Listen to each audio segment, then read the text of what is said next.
25শে April Arijit Singh এর জন্মদিন।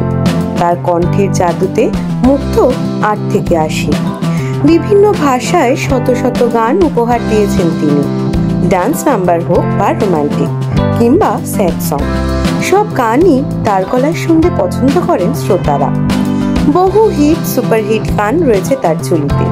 কিন্তু জানেন কি, কেবল গান নয়, অরিজিৎ একাধিকবার বিভিন্ন কারণে প্রতিবাদী সরব হয়েছেন অতীতে। গায়কের জন্মদিনে জানুন সেই ঘটনায়।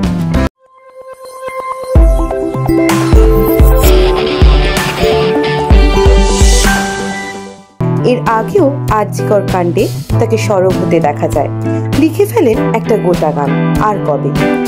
সম্প্রতি পেহেলগাঁওয়ে যে জঙ্গিহানা ঘটল তাতেও খুব প্রকাশ করেছেন অরিজিৎ সিং।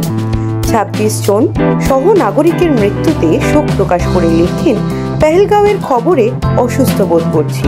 ওই পরিবারগুলো ওটার মোকাবিলা করবেন কি করে ঈশ্বরই জানেন।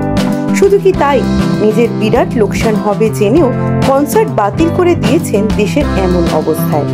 সেই বিষয়ে ঘোষণা করে লেখেন, সাম্প্রতিক এবং মর্মান্তিক ঘটনার আলোকে শিল্পীদের সঙ্গে আয়োজন করা সম্মিলিতভাবে আগামী রবিবার অর্থাৎ 27শে এপ্রিল চেন্নাইতে পূর্ব নির্ধারিত অনুষ্ঠানটি বাতিল করার সিদ্ধান্ত নেওয়া হয়েছে। যারা টিকিট কেটেছিলেন তারা তাদের সম্পূর্ণ টাকা ফেরত পাবেন এবং সেই টাকা সরাসরি তাদের অ্যাকাউন্টে পৌঁছে যাবে।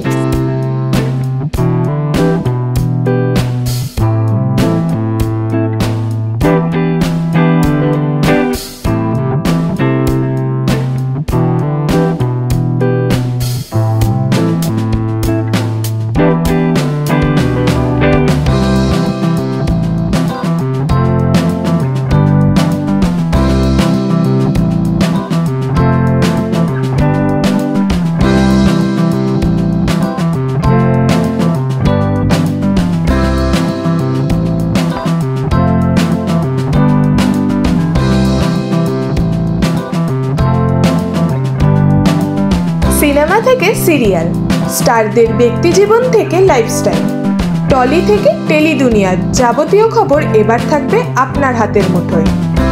ইএনটিজে নিউজ মানেই বাংলা ছবির টাটকা খবর, সিনেপাড়ার হাল হাকিকত, টলিগঞ্জের যাবতীয় আপডেট আমরা আনবো আপনাদের জন্য। তাই ইএনটিজে নিউজকে সঙ্গে রাখতে ভুলবেন না। ভালো লাগলে লাইক, শেয়ার, সাবস্ক্রাইব করে সাপোর্ট করবেন।